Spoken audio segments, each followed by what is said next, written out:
Hi, I'm Doug Sims. I'm the children's pastor at Hope's Frisco West Campus.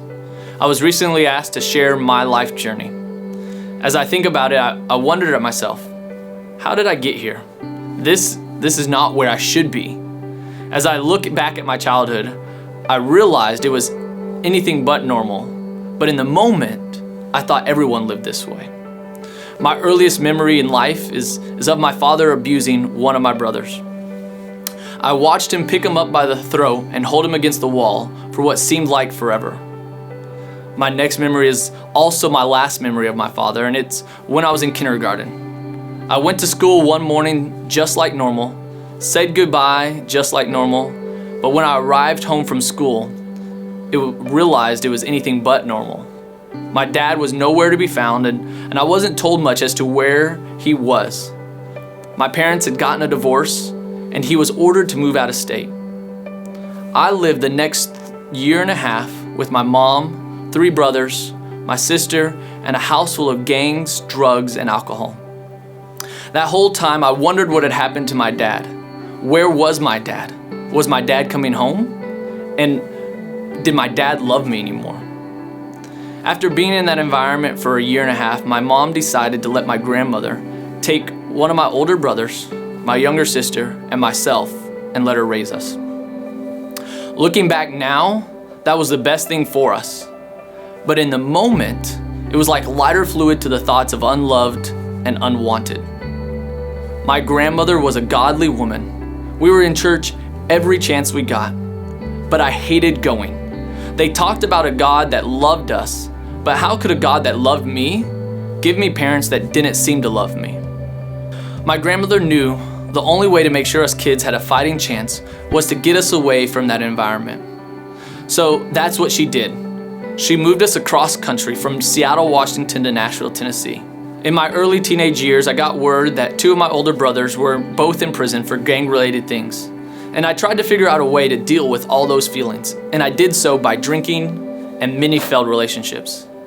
Any chance I got, I was out with friends drinking and partying, trying to find fulfillment in anything. I remember this one time I was on my way home late from a party, and I wrecked my car into a semi-truck. The truck ran over the entire passenger side of the vehicle. Cops were shocked that I was able to walk away from the accident. I know now that that was God saving me. That could have been the end of my story for many different reasons, but it's not. As I got older, my brother that lived with me started to get into trouble. He was in and out of jail, and I remember thinking to myself, this will be my life too. Remember, this whole time I was in church on Sundays, Wednesdays, Friday morning for prayer meeting, and every youth event we had. Sometimes I acted like I wanted to be there, and then other times I just didn't really care. But I remember my last youth camp. I remember God speaking to me, not in an audible voice, but in a way that you knew it was God. I remember him saying, you can go the ways of your brothers, which was prison, or you can go the way that I have planned for you. I wasn't sure what that meant, but I knew it had to be better than prison.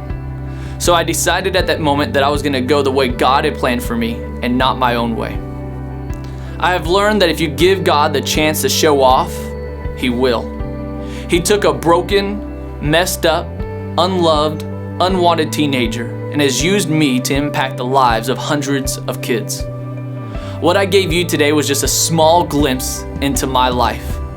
I could go on for hours about the abuse and neglect, but my favorite part of sharing my journey is being able to say that if God can use me despite all my flaws, then he can use anyone.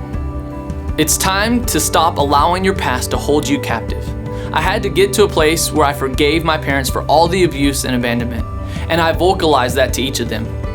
When we harbor unforgiveness, the only person we're hurting is ourselves. I've met so many people that say, you don't know what I've been through. And what I tell them is it doesn't matter what you've been through, it matters where you're wanting to go. And when you're holding on to your past, you're not gonna go anywhere fast. So I encourage you to ask God to help you forgive people who you have yet to forgive.